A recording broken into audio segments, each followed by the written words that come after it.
Muy buenas, muy ¿Qué tal, buenas tocayo? tardes. Claudio, ¿cómo andan? Aquí andamos ya, todo muy bien, muchísimas gracias. Un gusto estar aquí. Maestro Claudio, igualmente gusto verte. Igualmente, mi estimado Víctor, Hugo, gracias por la invitación de nuevo. Y aquí andamos. Órale, excelente, pues vamos a dar inicio con el tema, adelante. Sí, pues como lo habíamos anunciado, la intención hoy es platicar de los requisitos fiscales de la contabilidad o de los registros contables, que como ya señalamos la semana pasada, es una parte de la contabilidad en términos la primera fracción del 28 del Código Fiscal. Entonces, ojalá de tiempo, son varios requisitos que vamos a estar platicando aquí y si no da tiempo, bueno, pues ya tendremos oportunidad de reunirnos nuevamente.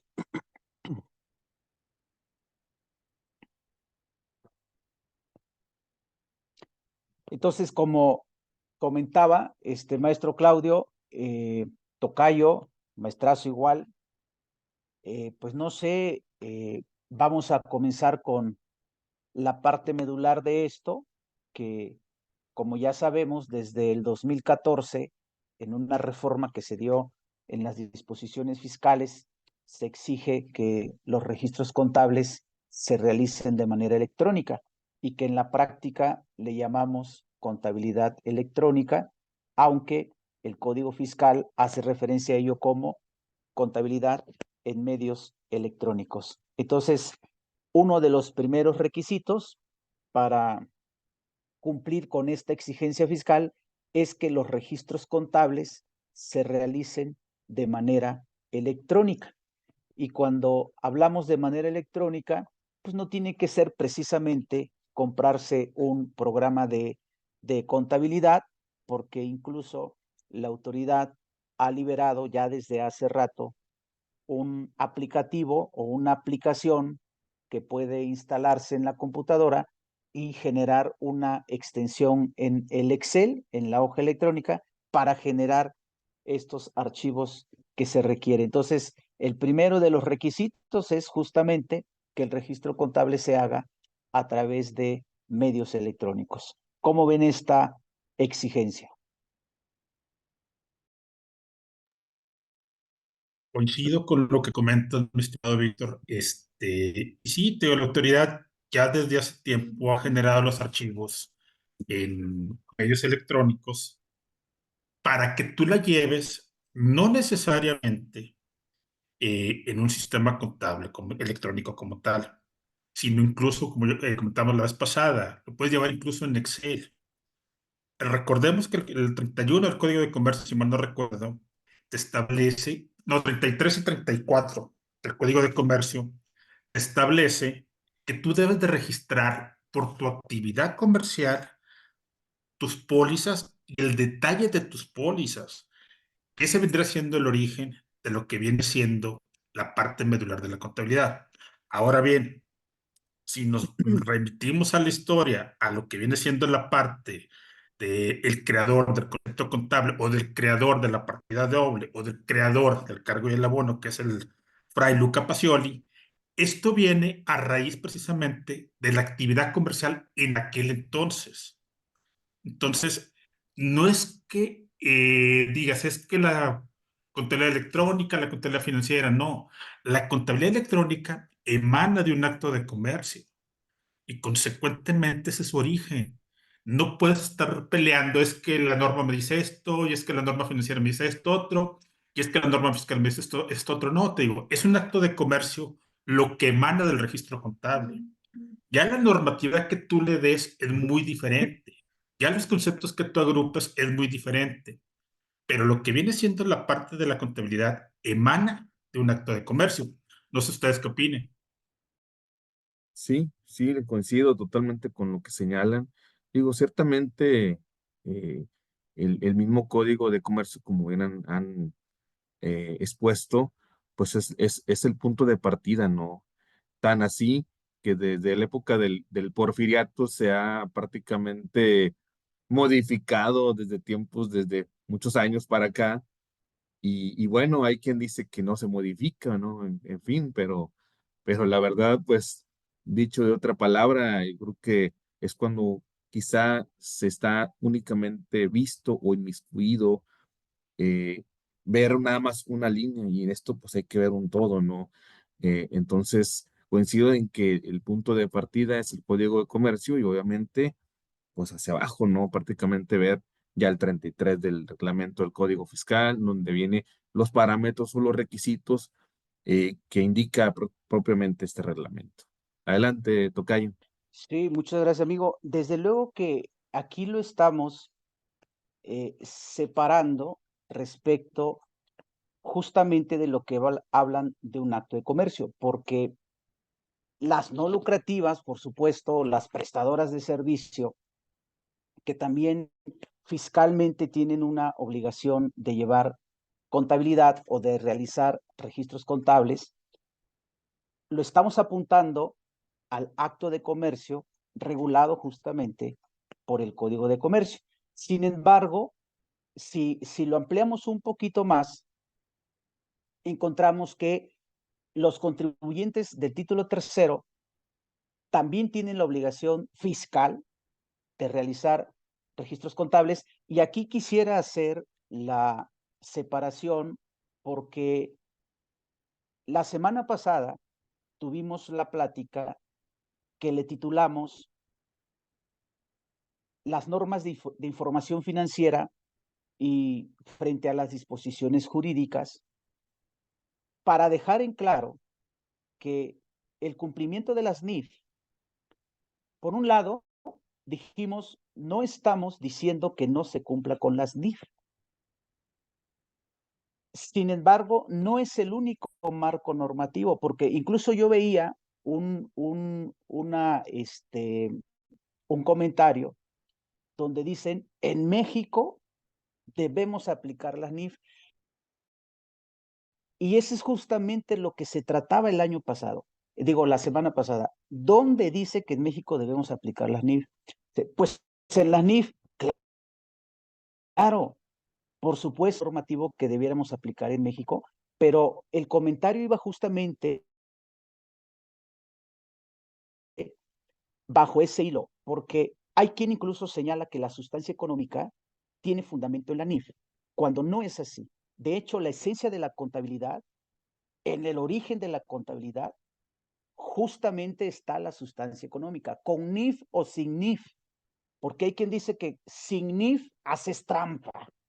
Las NIF incluso, o las normas internacionales, que se parecen mucho a las mexicanas, incluso aún existiendo esos marcos normativos, han habido acciones o algunas situaciones que tienen que ver con defraudación. Entonces, la sustancia económica no es la esencia o no tiene su origen en la NIF.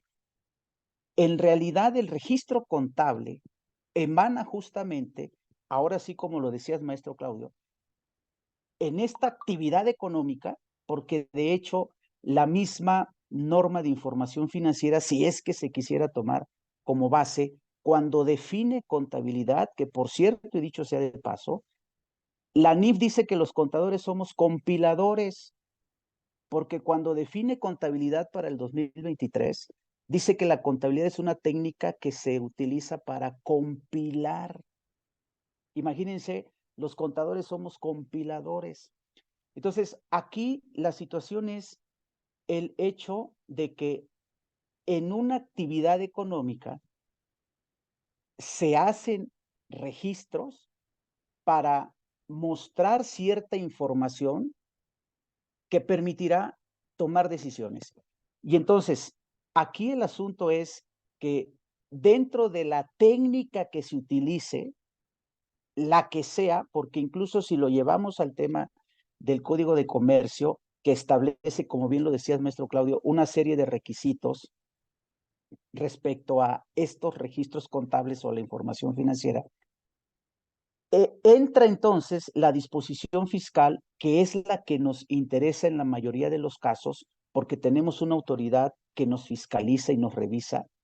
Y entonces hay ciertos requisitos que cumplir independientemente de la metodología que se lleve para hacer los registros contables. Y justamente eso es lo que estamos platicando hoy y decimos, la primera exigencia es que los registros los realices de manera electrónica. Ya no se vale desde el 2014 que se amplió al 2015 que lo hagas de manera manual. Y por otro lado, cuando entramos a revisar el reglamento del Código Fiscal de la Federación, que tiene sustento en el artículo 28 del Código Fiscal, encontramos una serie de fracciones en el apartado B, en donde menciona en la primera de esas fracciones que el registro contable debe ser analítico, una exigencia fiscal, más allá del tema del marco normativo que se emplee, más allá que si quieres usar NIF, que si quieres usar US GAAP, que si quieres usar las internacionales o del país que tú quieras, debes de cumplir con ciertos requisitos y dentro de ellos es que el registro contable debe de ser analítico. Si la norma dice que debe de ser analítico o no dice que debe de ser analítico, ese es un tema aparte. La exigencia fiscal es que el registro contable debe de ser analítico. Y aquí me gustaría igual compartir opinión con ustedes y después de ello comentarles una situación en la que si no lo hacemos de manera analítica, pudiéramos tener incluso una determinación de impuestos por parte de la autoridad.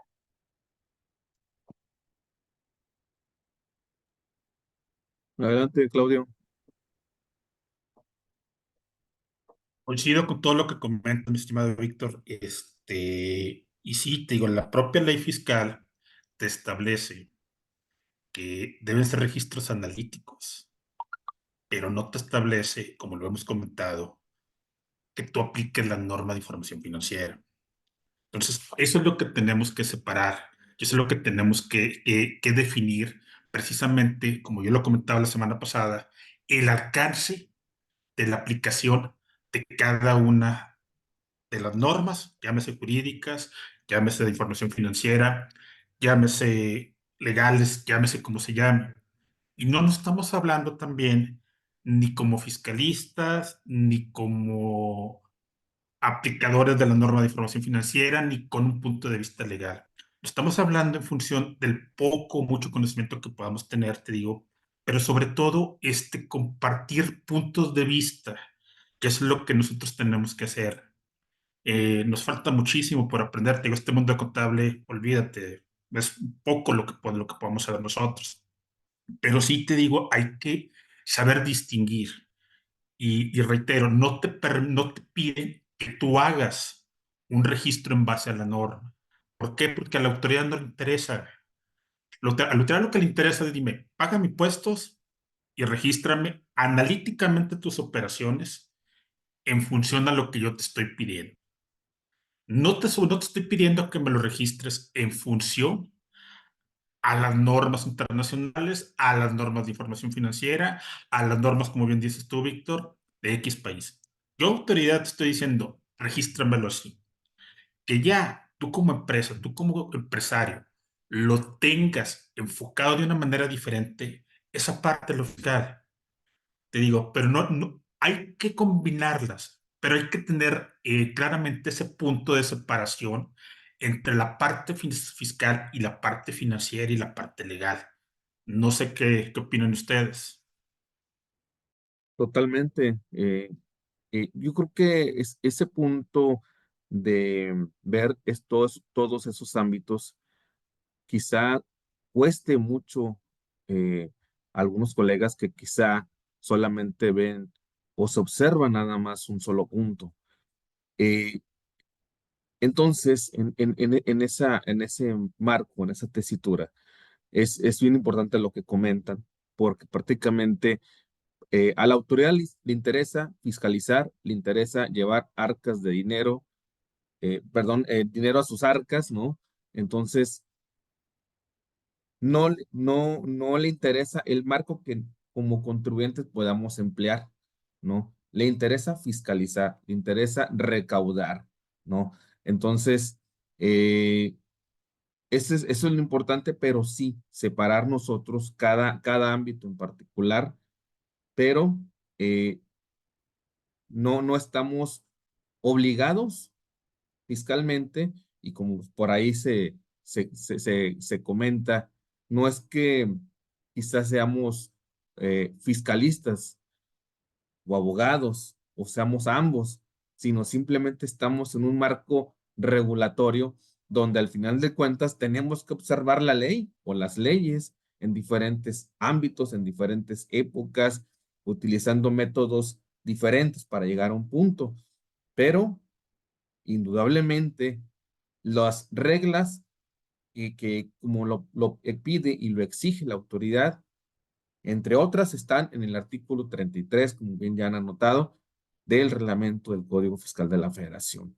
Independientemente de todo lo que conlleve el marco contable, que si bien es importante, a la autoridad me dice, esto me vas a entregar, así te lo exijo, así te lo pido, así me lo vas a enviar, y en caso de que te revise, tienes que llevar a cabo todos esos requisitos. Adelante, tocayo. Sí, amigo, muchas gracias. Entonces, decimos que no estamos hablando de que nos debemos pelear o casar con X o Y marco normativo.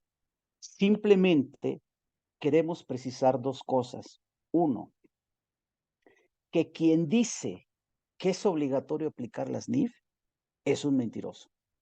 Eso es, por principio de cuentas. ¿Puedes aplicarlas? Sí. ¿Puedo aplicar otro? Sí, completamente.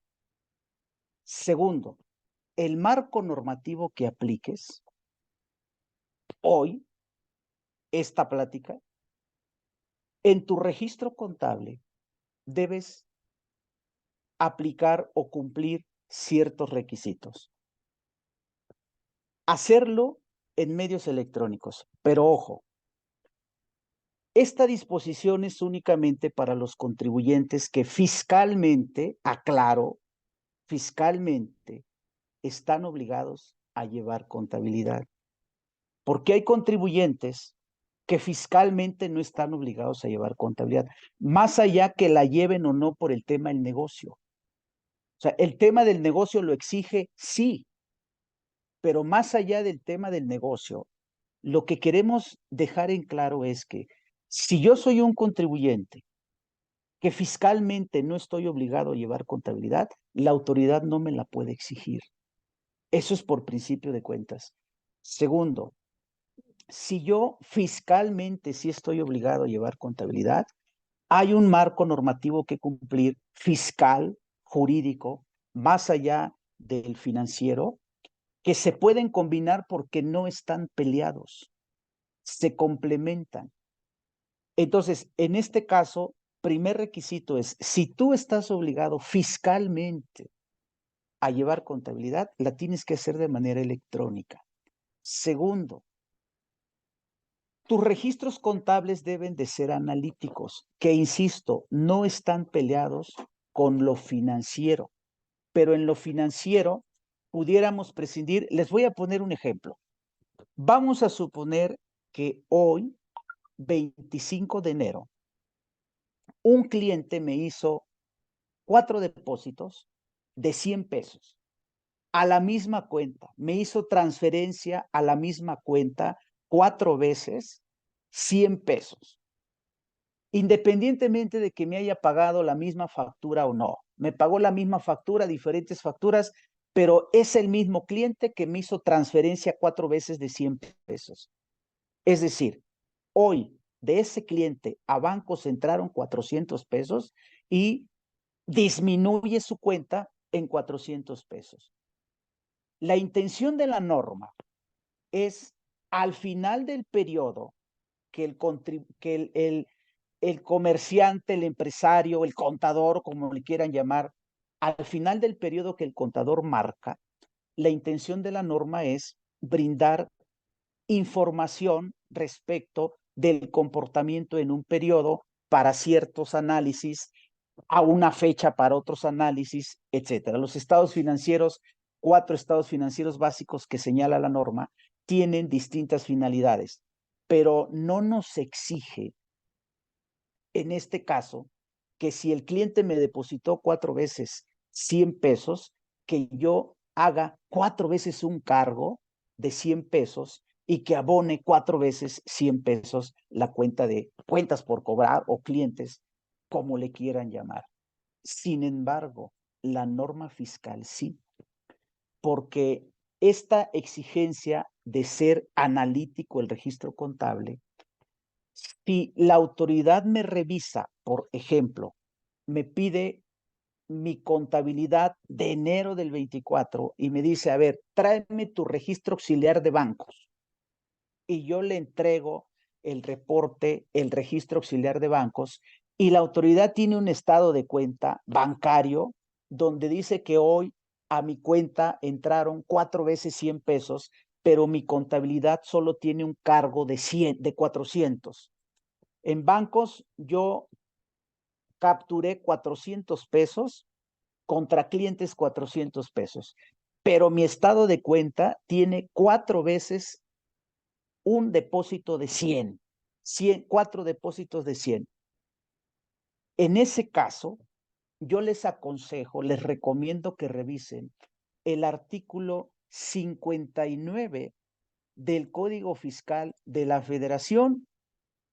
Ese artículo 59, en su fracción tercera, me voy a permitir leerlo para que se comprenda mejor, para que se haga match con esta exigencia fiscal del registro analítico. Dice el 59 del Código Fiscal, para la comprobación de los ingresos, del valor de los actos, actividades o activos por los que se deban pagar contribuciones, o sea, para efectos de renta y de IVA, así como de la actualización de las hipótesis para la aplicación de las tasas establecidas en las disposiciones fiscales, las autoridades fiscales presumirán. Y aunque dice salvo prueba en contrario, ahorita les platico la problemática que nos pudiéramos topar. Entonces dice, las autoridades fiscales presumirán, fracción tercera, que los depósitos en la cuenta bancaria del contribuyente que no correspondan a registros de su contabilidad que esté obligado a llevar, son ingresos. Va de nuevo. La autoridad fiscal presumirá que los depósitos en la cuenta bancaria del contribuyente que no correspondan a registros de su contabilidad son ingresos y valor de actos actividades. Regreso al ejemplo. Yo recibí 4 depósitos de 100, pero mi contabilidad solo tiene un cargo de 400, porque 4 depósitos de 100 son 400. Entonces, en mi contabilidad yo cargo a bancos 400 y abono clientes 400. Pero mi estado de cuenta tiene 4 depósitos de 100. Entonces dice el código, si no corresponde los depósitos de tu cuenta bancaria con tu contabilidad, la autoridad presumirá que son ingresos. Y si bien es cierto que dice, salvo prueba en contrario, seguramente le voy a ganar al SAT si me voy a un pleito y demuestro que esos 400 que están contabilizados en bancos corresponden a esos 4 depósitos de 100. Es verdad, le voy a ganar. Pero ahora sí, como dicen, lo bailado, nadie me lo quita. Primero, me va a costar ir al juicio. Me va a costar dinero, me va a costar tiempo, me va a costar esfuerzo. Incluso pudiera ser que hasta me cueste mi trabajo. Porque el cliente, el patrón, el empresario va a decir, oye, contador,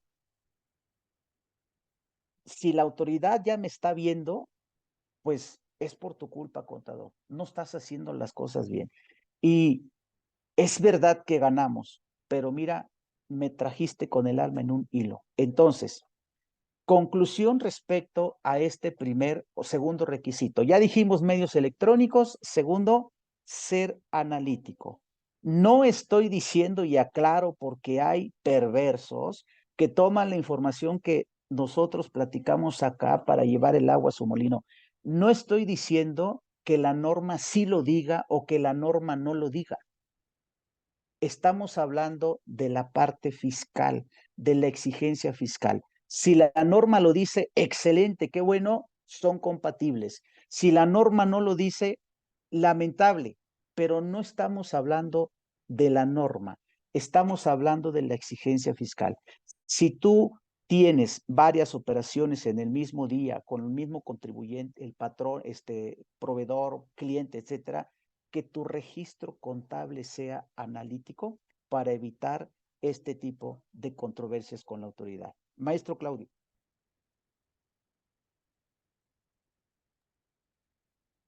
Es correcto lo que comentas, Víctor. Y sobre todo te digo, queda perfectamente definido el segundo requisito, la parte de hacerlo de manera analítica para precisamente, como comentas, ver costo-beneficio si la autoridad si ya te está revisando.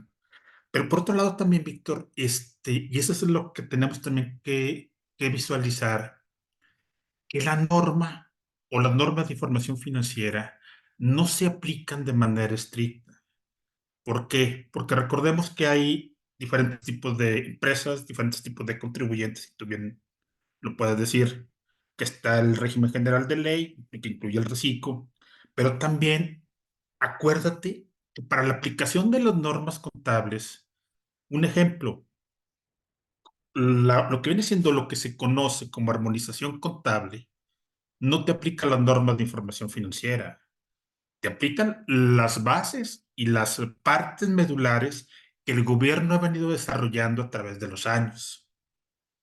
Y ha hecho una armonización, ya ha hecho un catálogo de cuentas que si bien tiene mucha correlación con las normas de información financiera, sí es un poquito diferente. Sus formas de registro son un poquito diferentes. ¿Por qué? Porque te generan momentos contables, momentos de acumulación, momentos estamos hablando. Y esto más que nada para poder ejemplificar el alcance de lo que estamos diciendo. Otro ejemplo también son todas las entidades financieras, las cuales están reguladas en función a cada actividad que hacen. No es el mismo registro o no es el mismo registro que tú puedas hacer en una sociedad de ahorro y préstamo a una sociedad de seguros mutualistas o a un banco o a una SOFOM.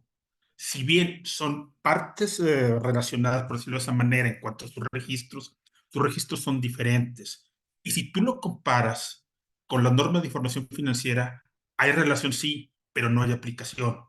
Entonces, son cositas que tenemos que ver y sobre todo, como bien dices tú, ver el efecto contable y el efecto fiscal. Estos dos ejemplos que les comento de las contabilidad gubernamental y de la contabilidad de las entidades financieras son muy aparte a cómo se manejan normalmente las empresas, ¿sí? Son registros similares, sí, pero son normas diferentes que tenemos que ver y como bien dices, se saca un poco de lo fiscal. Lo fiscal, como bien dices, tenemos que registrarlo de manera analítica para poder determinar lo que quiere la autoridad y lo que nos pide la autoridad. No sé qué opinión tengan ustedes. Sí, sí, definitivamente es correcto lo que señalan. Eh, Otro de los puntos que también exige dentro de los requisitos del artículo 33 del reglamento del Código Fiscal es obviamente en cuestión de los inventarios, en cuestión de las inversiones, en cuestión de la documentación comprobatoria, adjuntar los famosos CFDI, ¿no? Pero creo que si bien es cierto, no se contabilizan CFDI, sino obviamente tenemos que atenuar a cada transacción, a darle su cauce contablemente particular. Y como dice Claudio, obviamente no es igual llevar las NIF como si fuera vamos, valga la expresión, como si fuera un machote, aplica esto igual, esta sociedad es igual, y así sucesivamente, ¿no? Cada, cada giro de la empresa, pues es diferente, ¿no? Entonces, se debe atenuar en el deber ser a cada situación en particular y a cada naturaleza y gestión de cada negocio. Adelante, tocayo. Muy bien, muy bien. Entonces, ya llevamos dos requisitos fiscales de los registros contables: ser analíticos y realizarse de manera electrónica. Tercero, dice el reglamento, efectuarse en el mes en que se realicen las operaciones, actos o actividades. Si bien es cierto que esto tiene mucha correlación con el postulado básico de vengación contable de las normas mexicanas o de información financiera, habrá quien se vea tentado porque a lo mejor sus impuestos, su impuesto sobre la renta, es sobre cobro. Habrá quien se vea tentado en contabilizar de acuerdo al CFDI. Un ejemplo, supongamos que estamos en el 31 de enero, hicimos una compra, son las 6 de la tarde, ya se fue la de facturación, es 31 de enero, compré algo que me costó 10,000 pesos y la factura me la hace mañana 1 de febrero. Mi operación la hice 31 de enero y la factura es 1 de febrero. El postulado de vengación contable deja claro que pues se contabiliza conforme ocurra la operación, independientemente cuando se realice, como bien lo marcabas, maestro Hugo. Pero pudiera haber quien se vea tentado en contabilizar con base en la fecha del CFDI. Y entonces dice la disposición fiscal, porque la disposición fiscal no está centrada a lo que establece la norma. ¿Quién nos dice que mañana la norma no cambia? Y entonces, oye, yo la voy a contabilizar con base en la fecha de la factura. No, dice el reglamento del Código Fiscal, que hoy coincide con la parte de la normatividad contable, se contabiliza en el mes en que se realiza la operación. Si tú hiciste el gasto el 31 de enero, se contabiliza el 31 de enero, independientemente de que el comprobante fiscal te lo hayan expedido al siguiente día, 1 de febrero, o independientemente de que el banco te esté reportando el cargo en tu estado de cuenta al siguiente día. Se contabiliza en el mes en el que se realizan las operaciones, actos o actividades. ¿Cómo ves esta, maestro Claudio? Ay, ¿qué te diré, mi estimado? El detalle, y esa es la parte que tendríamos que checar, y es donde se hace pudiera ver la diferencia entre la parte normativa de las normas de información financiera y la parte normativa de las operaciones fiscales. ¿Por qué? Porque en primer término y en primer lugar, son raras las empresas, o deben ser muy pocas las empresas, que sus registros contables los hagan en tiempo real. ¿Para qué? Para que tu día a día estés haciendo un análisis financiero diario de tu información financiera y su efecto correlativo en la parte fiscal. Pero también nos vamos atrás al punto fiscal. Hay diferentes tipos de contribuyentes: régimen general, personas morales; régimen de reciclo, personas morales; personas físicas, actividades empresariales y servicios profesionales; personas físicas, reciclo; y aún todavía existen personas físicas con el régimen de RIF. Entonces, contablemente, y de acuerdo a lo que pudiese ser la norma fiscal, cada uno de ellos tiene un registro diferente, como tú bien lo señalas. ¿Por qué? Persona moral prácticamente te hace el registro contable y hace el cálculo del impuesto en base al devengo, sin considerar, en su caso, a fin del ejercicio, las personas físicas de proveedores. En el caso de Reciclo, actualmente estamos hablando de flujo de efectivo. independientemente que tú seas personas morales. Estás hablando de flujo efectivo para efectos fiscales. Personas físicas con actividades empresariales y servicios profesionales, estás hablando de flujo de efectivo. Y el régimen de RIF, estás hablando de flujo de efectivo. Entonces, es donde tenemos que partir y tenemos que hacer la definición o la separación de cada uno de los tipos de contribuyente que tú tengas y correlacionarlo con la NIF. ¿Qué es lo que pasa muchas veces? Como yo comentaba la semana pasada, el 90% de tus contribuyentes o de los contribuyentes no aplican la NIF. Y muchos de esos contribuyentes hacen sus registros contables en base al flujo de efectivo, sin tomar en cuenta lo que te establece la norma de información financiera, sino únicamente el registro contable lo hacen, como bien señalas, Víctor, en base a la disposición fiscal. Entonces, que está mal, sí, sí está mal, y lo hemos dicho, pero también no hay que ser más papistas que el Papa. Hay que buscar esos puntos correlativos que nos permitan compaginar ambas entidades y nos permitan definir qué debemos hacer por un lado y qué debemos hacer por el otro lado. No sé qué opinan ustedes. Híjole, la verdad que hoy tocas un punto en el tintero. La verdad, esa parte donde ver el efecto contable de las transacciones. Por otro lado, ver la parte de qué tipo de sociedad tenemos enfrente, si se basa en base de flujo, si algunos colegas, digo, sin afán de hacer una crítica, sino más bien constructiva, es, lo hacen en base a flujo. Oye, ¿sabes qué? Es que tiene que ser de acuerdo al marco contable de las NIF, dicen algunos. Sí, obviamente no se contabiliza en CFDI, estoy de acuerdo. Se deben ver toda su transacción en su contexto y ver sus repercusiones fiscales, jurídicas, comerciales, etcétera, ¿no? Incluso también casos de importación, pedimento, ley aduanera. Entonces, todo eso también en parte lo será el 33 a grandes rasgos, a manera de identificar qué tipo de operación estamos teniendo enfrente, ¿no? Pero esa parte donde se cruzan aparentemente ambos mundos, el contable y el fiscal, reitero, no es que sea el lado fiscal se imponga, sino tenemos que ver en su conjunto todo, ¿verdad? Pero habrá casos en que, oye, sabes que como el que mencionaba aquí el tocayo, oye, es que el día 31, el día último, se hizo una operación, 6, 7, 8 de la noche, pagué una cantidad de X, pues la verdad, pues mándalo al cobro, ¿no? Digo, no es que contablemente esté correcto, pero como tú dices, Claudio, pues no podemos ser tan puristas, ¿no?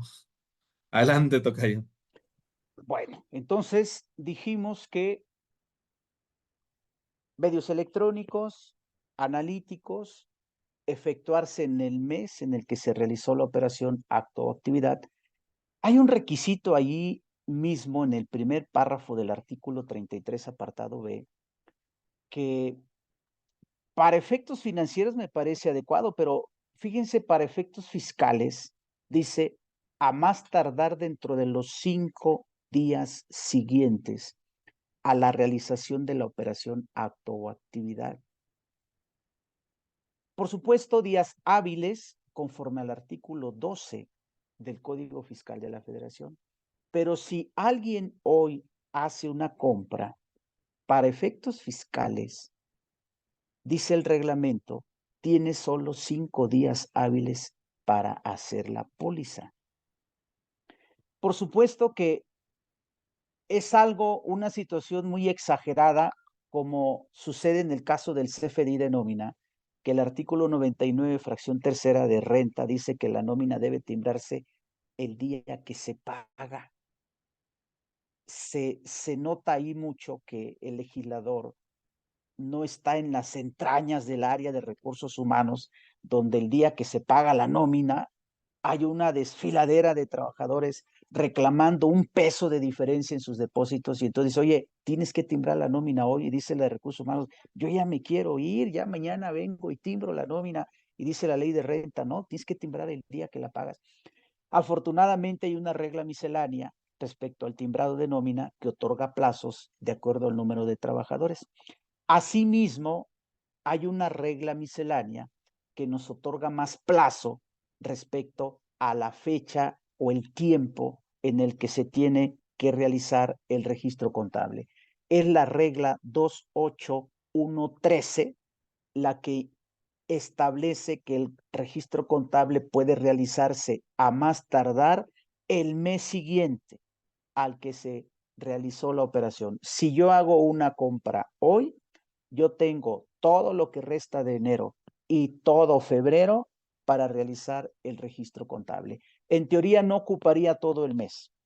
Yo debiera de tener mi registro contable a más tardar por ahí del 10, 11, 12 del mes, porque se entiende que de ahí emanan las cifras para la llenado de la declaración provisional de IVA, etcétera, y a su vez la solicitud de recurso a tesorería. Pero, ¿cómo ven este plazo, maestro Claudio? Coincido, mi estimado Víctor, y vuelvo a comentar lo que dije hace unos momentos. Son pocas las empresas que lleven sus registros en tiempo real. Entonces, no podemos nosotros decir, ¿sabes qué? Es que la norma me dice que lo tengo que presentar. Sí, ok, pero propio Código de Comercio, como tú bien mencionas, propio Código Fiscal de la Federación, reglamento, te establece 30 días después de que termines el periodo para hacer tus registros contables. Entonces, no entiendo yo esa parte de querer ser tan papistas y querer aplicarlo de acuerdo a cuando tú tienes la facilidad. Y reitero, normalmente la contabilidad no es que lo diga yo, ni es que lo diga tú, ni es que lo diga Hugo. Normalmente la contabilidad, y por regla casi general, se aplica en función a disposiciones fiscales.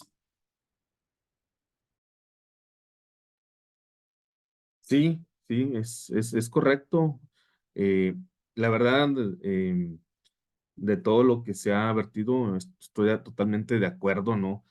Porque aquí ya hemos hecho la separación.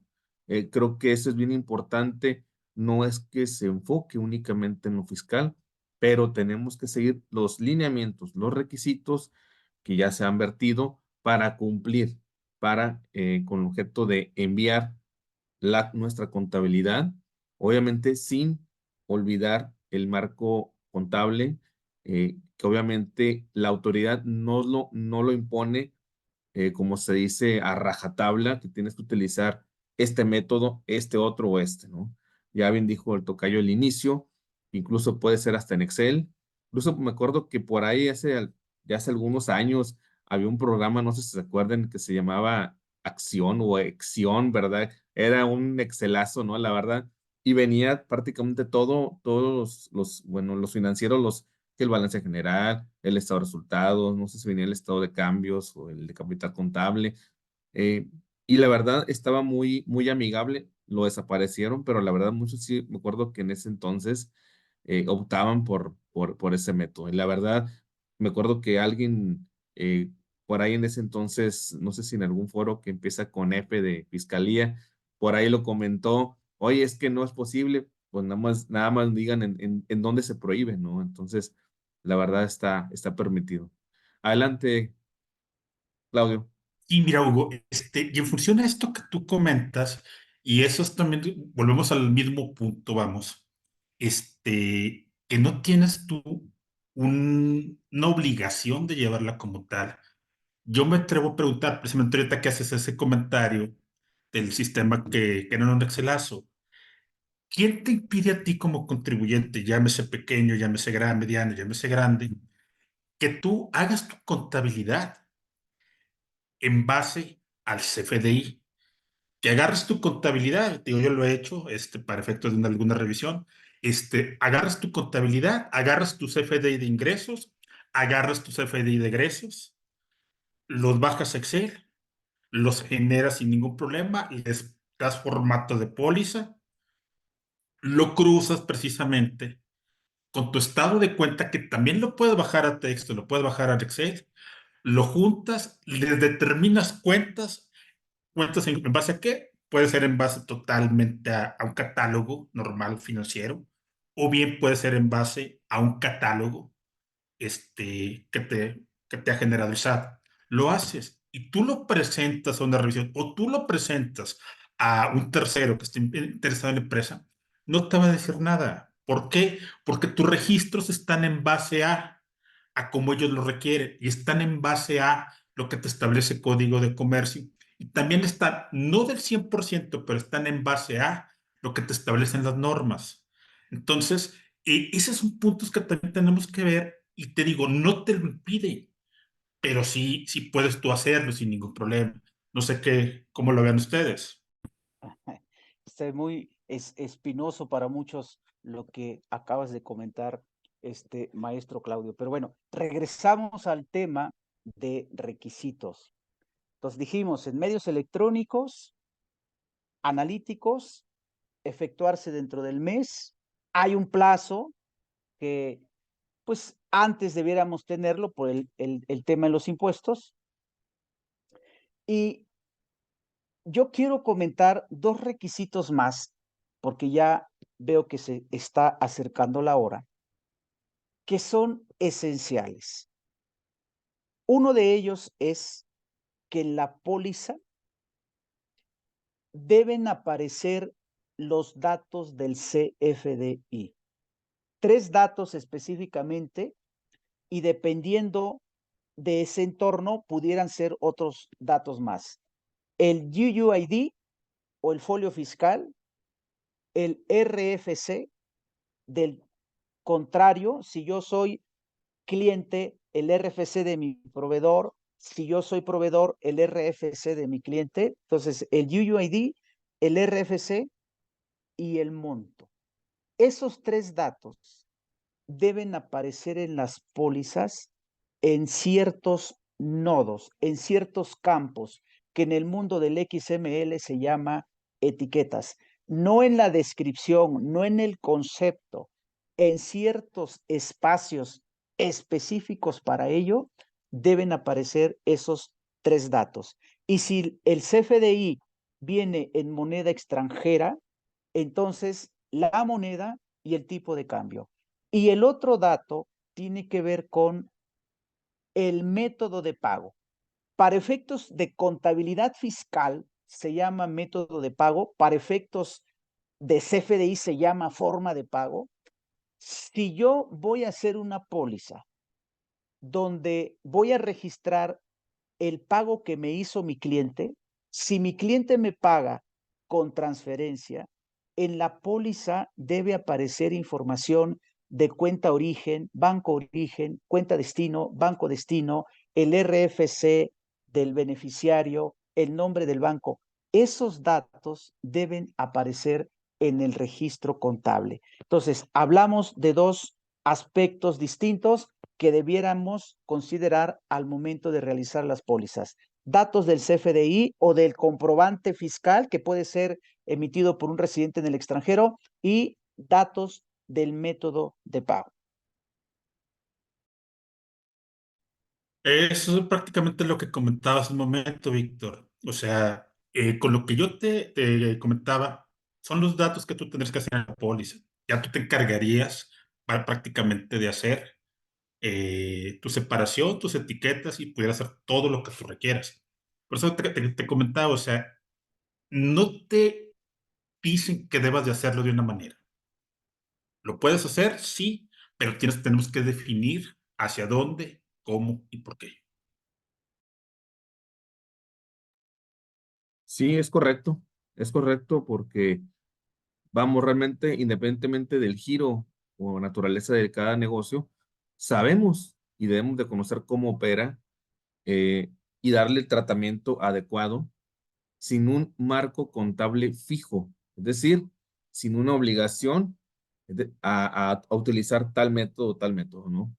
Entonces, creo que con lo que se ha comentado, creo que pues se ha dado bastantes sustentos, se ha dado opiniones bastante acertadas y creo que sobre todo se ha hecho énfasis en esa separación que se debe hacer dentro del marco contable y lo que es la parte fiscal, pero sí haciendo hincapié a lo que es cómo y qué es lo que solicita la autoridad para poder cumplir fiscalmente ante la misma.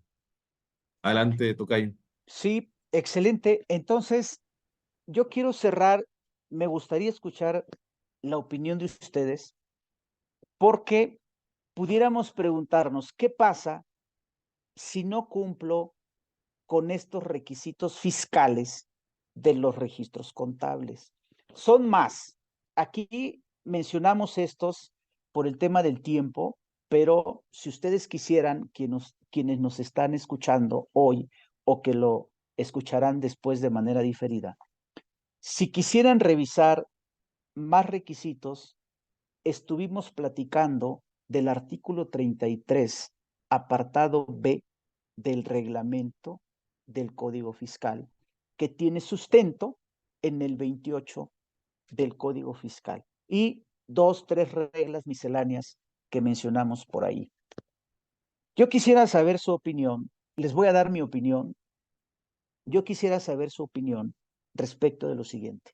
¿Qué pasa si no cumplo con estos requisitos?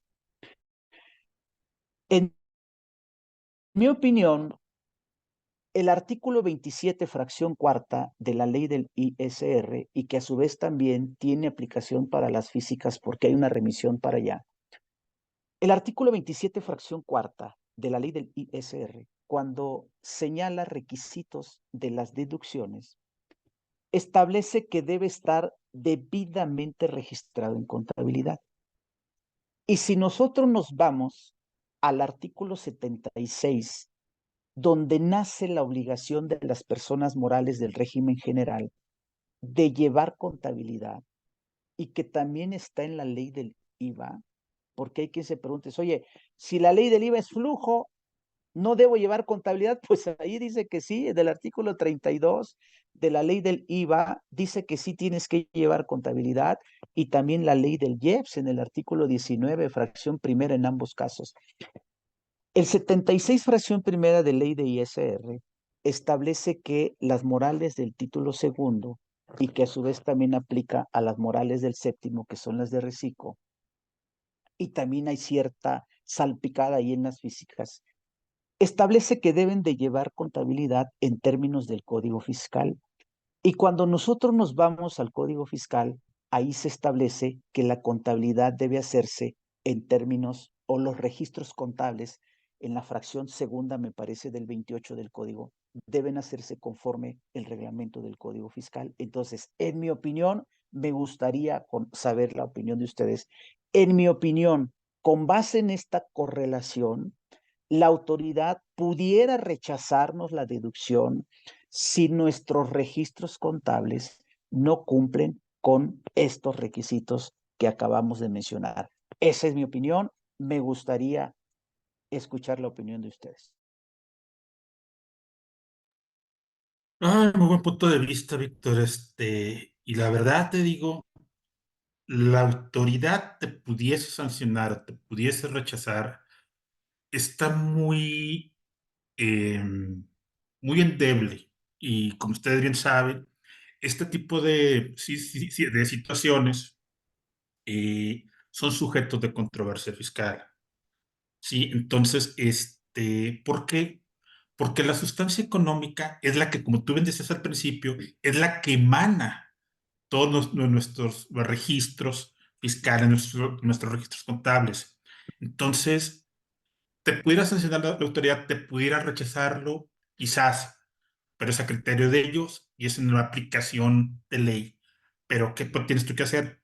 Medio de defensa y hacer valer tu derecho diciéndole a la autoridad, ¿sabes qué? Tú estás mal, yo estoy bien, vamos a pelearnos y vamos a ver qué decide el juez. Esa también sería mi opinión. Me ganaste el punto, Claudio, ahí.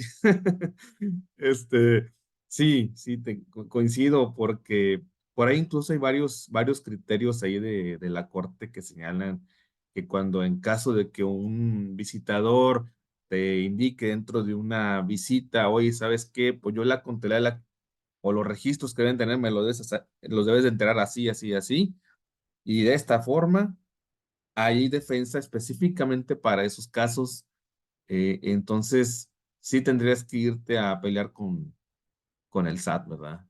A través de un juicio, pero sí es controversial, tocayo, sí, muy buen punto. Y incluso un punto también que debemos de considerar en este sentido. El tribunal no tiene una uniformidad de criterios para poderte aplicar o para poderte definir en base a los registros contables es correcto o no es correcto. ¿Por qué? Porque si nos pusiéramos a analizar todas las sentencias, todas las tesis, todas las jurisprudencias, todos los criterios que pudiese haber emitido ya el tribunal, vamos a encontrar diferencias en aplicaciones de registros contables, diferencias en aplicaciones de rechazo de deducciones, etcétera, etcétera. Entonces, aquí tendríamos que primeramente definir cuál es la uniformidad del tribunal para poder decir, ¿sabes qué? Esto es lo que te quiere decir el tribunal, pero el tribunal no te lo dice. En algunas ocasiones te dice una cosa, en posteriores te dice otra y así se la lleva. Entonces, no sé también ustedes cómo vean este punto. Muy bien, pues yo les agradezco igual sus apreciaciones, sus comentarios. Y por supuesto, pues ya estamos en la hora, amigo. No sé si tú quieras que lo extendamos o no. Pues yo les quiero agradecer a los que nos acompañan en estas charlas, en estas pláticas. La intención no es pelearse con nadie, la intención es apoyarnos entre todos para que con base en la fundamentación, con base en lo que establece, en lo que concierne a lo fiscal, independientemente del tema de negocio, pues que tengamos estos elementos para que en alguna cuestión, alguna situación que lleguemos a, pues, en toparnos con la autoridad, sepamos qué responder, cómo conducirnos, qué elementos con base en qué, etcétera. Entonces, yo agradezco a quienes nos acompañan siempre en estos programas y por supuesto, para mí es un honor, un placer, amigo Osejo, estimadísimo amigo Claudio, estar con ustedes aquí. Digo, también te agradezco muchísimo la invitación, te digo, y sobre todo agradezco poder estarlos escuchando, sobre todo a ti, Víctor, sobre todo a Hugo, que son personas que sabemos que tienen los conocimientos y que muchas veces nos comparten lo mucho o poco que ustedes saben. Entonces, sí, les agradezco también la invitación, les agradezco a las personas que nos han escuchado. No es que tengo parte apenas dos programas, pero hemos participado o apoyado a Hugo en anteriores ocasiones. Y sí agradezco, la verdad, el seguir aprendiendo. Y sobre todo, de ninguna manera es, como bien dices, Víctor, estarnos peleando, estar discutiendo por cosas que realmente no valen la pena, sino es apoyarnos, ver los puntos de vista, respetar los puntos de vista y sobre todo tener la capacidad de autoanálisis y de ver más allá de. Entonces, por mi parte sería todo y les agradezco nuevamente la invitación. Pues, estimados, ¿qué les digo? La verdad son grandes conocedores. Eh, Nos conocemos de años y la verdad, siempre va a ser un gusto intercambiar puntos de vista, aprender de ustedes. Eh, Como dijo alguien, soy un eterno aprendiz y pues bueno, vamos a seguir en ese punto.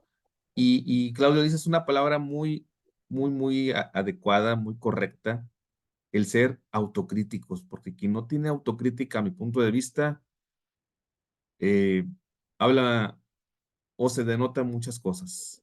Entonces, yo creo que en esto la idea es aprender o reaprender y ser autocríticos porque pues también como humanos, pues también podemos cometer algún hierro, ¿verdad? Pero la idea es aquí compartir lo poco mucho que sabemos. Entonces, pues aquí la verdad son bienvenidos y al mismo tiempo agradecemos a todos los presentes que nos acompañan en estas charlas y que vamos a seguir haciéndolas. Un gusto y platicamos en una nueva emisión. Muchas gracias.